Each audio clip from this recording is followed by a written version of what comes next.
In advance of this conference, Mark Wilson, the chief executive of Aviva, recorded a podcast, and I hope lots of you listened to that.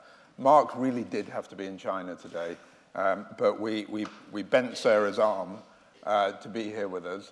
Sarah is the leader of the people function, never known as the HR function, only ever known as the people function inside Aviva. So we're going to explore the story of Aviva for 15, 20 minutes or so, and then hopefully we will have time for some questions. So Sarah, I've got 28 questions here, but really there's only one that matters. How? How was that achieved? In the next 14 minutes. Yes, please. So I think there's a number of things that we've done. There is no silver bullet, firstly. I mean, the business was in distress. The numbers tell us the business was in distress. And the first thing that had to be done was fix the balance sheet, because without that, we have no business to do anything else with. If you know anything about financial markets, our Solvency II ratio back then would have been totally unacceptable. It is where it is now with the surplus capital we've got, and that gave us license to do other things.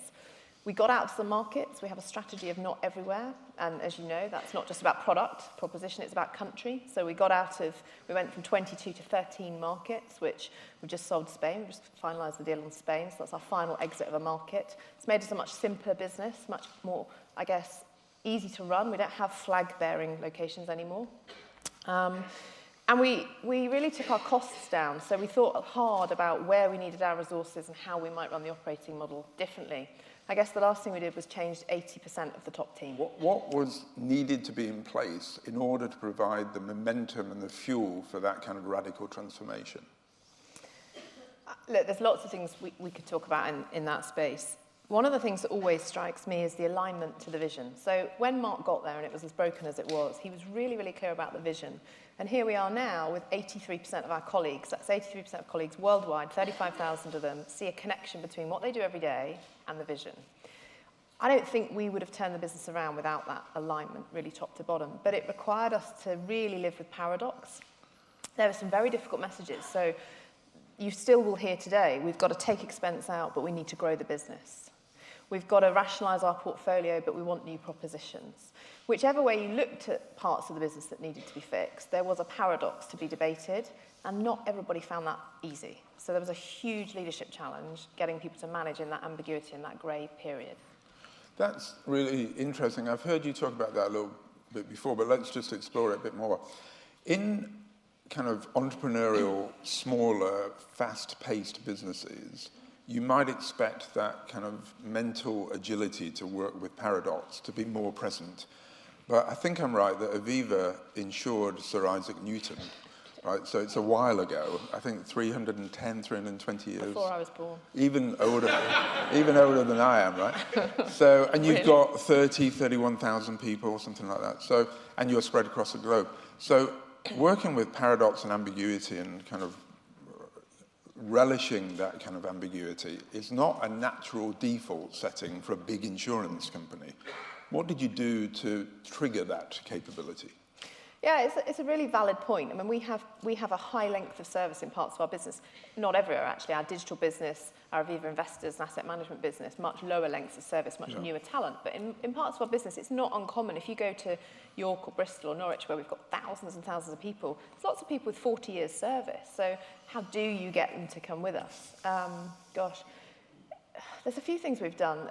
Again, the alignment, I think, is key. We spent, in the last particularly 12 months, 18 months, a huge amount of time together as a top team, getting really clear on where we're going next.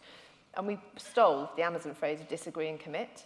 That's made a big difference, because at moments of truth where we've had to turn left or right with a market or a proposition, we've all as a team been together on it. And I think that has been a big shift culturally. I think the Leadership Accelerator, which of course you know well because you've designed it with us, but the Leadership Accelerator, it has become a little bit of an Aviva, I guess, signature, I'd say. So we took our top 300 people, we've put them through an Aviva Accelerator, which is 4 modules over 2 years. We're about to go with module 3.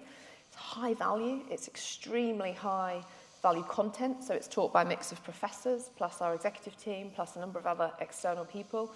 It's got the most incredible feedback, and it's really shifting leadership. It is purely about retraining the leadership of the organisation.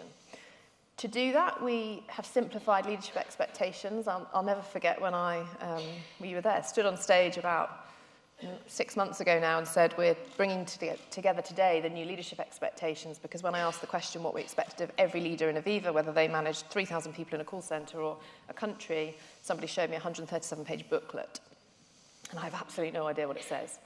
We now have 4 on a page. That's it, 1 page, whatever size of leader you are. And that's made a big difference for us. I think talent has been a huge shift for us, and people are here today to talk a lot about talent, but we have really chased down this idea, and you heard Lord Holmes talk a little bit about the shift in talent. In fact, Lord Holmes came and talked to my own function a few months ago. We talked a lot about the shift to this digital future. And, you know, we use the phrase, you can train tortoises to climb trees, but it's really quite hard, and sometimes you need some squirrels. We've gone after that really hard.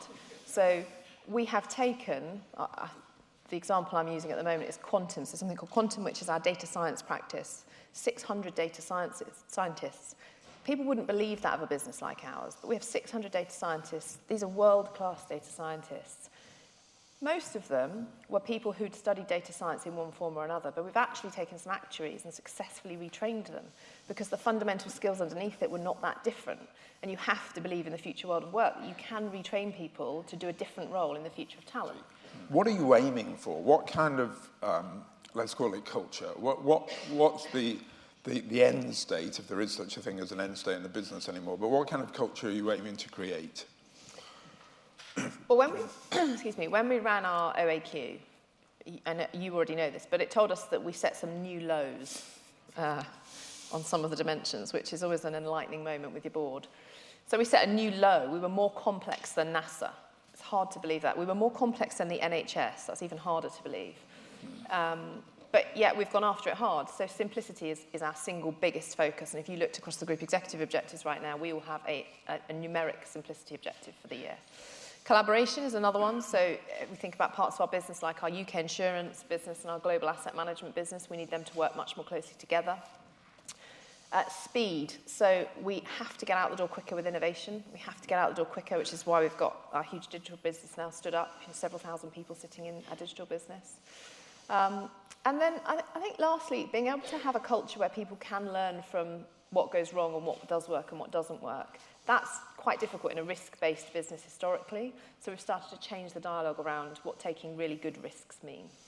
Well, you could kind of get on the balcony. You could get on the balcony, and you could, in a way, what you're trying to do is use the people and organizational dimension as a competitive weapon, right? And you, because you are a people and risk-based business, it is. You're going to say. Yeah, it's unusual for the HR director, chief people officer, to be driving a commercial transformation of this scale. Normally, they play an absolutely critical support role, and this kind of transformation is driven more by the chief operating officer, sometimes the strategy director, but it's unusual for that to happen. Sure. How do you manage that? How do you feel about it? Have you made a big mistake? Yeah, it's a good question. There are moments where I reflect on that.